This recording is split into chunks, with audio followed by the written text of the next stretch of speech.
Children need to play. It's good for their bodies, their social development, and their mental health. According to UNICEF, 1 in 5 children between the ages of 2 and 4 do not play with their caregivers at home. International Day of Play is on June 11th, and Winnipeg's ice hockey Olympian and world champion Sami Jo Small is promoting the right to play. Joining us now is Right to Play Ambassador Sami Jo Small. Good morning, Sami Jo. Good morning. Hi, Rochelle. Thanks so much for being with us this morning. Now, you grew up in Winnipeg. Play was a big part of your childhood. Tell us what that looked like for you as a kid. Yeah, so as a young child, I think play really integrated me into the community. I grew up as the only girl playing hockey a lot of the times, and it was at times difficult because you were different, but getting to play was simply a joy. And whether it's going to the park or whether it's playing organized sports, I feel like here in Winnipeg, we're so fortunate to have so many opportunities to do that, but that's not the case for a lot of children around the world. Yeah, the world has really changed since we were kids. More kids are on their screens these days, fewer are playing outside. There's a real decline in play in Canada. Tell us about what this means or what this does for our kids.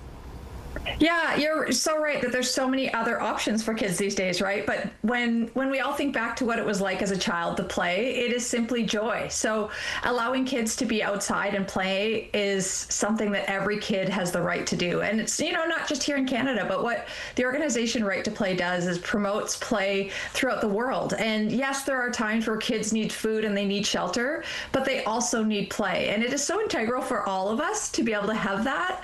And sometimes we forget about that. I know that for my daughter, if she can just go down to the park, like she's just so much happier that day. And so just encouraging that for everybody so that we can all have that joy. I know that for me, when I play, you forget about everything else. And we want that for everybody, right? And you can learn so much about yourself and about the people around you through play.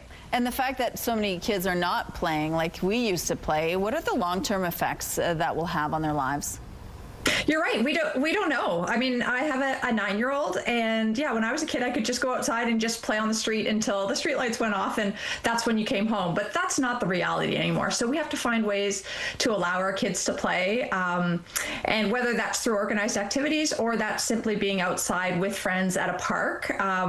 But I think for parents, it can be a lot, right? You're working all day, and then do you really want to go outside again? But I think it's really important to allow children to be able to be free, to be able to do all of that, and to simply have that joy. I think we can learn so much through all of that. And like I said, it's not just for kids in Winnipeg, it's kids around the world that are not getting this opportunity. A lot of kids going through some really hard things around the world, whether it's war, whether it's displacement, and thinking about not just them as a person, as an individual, but what do they need to really flourish? What do they need to restart their community? What do they need?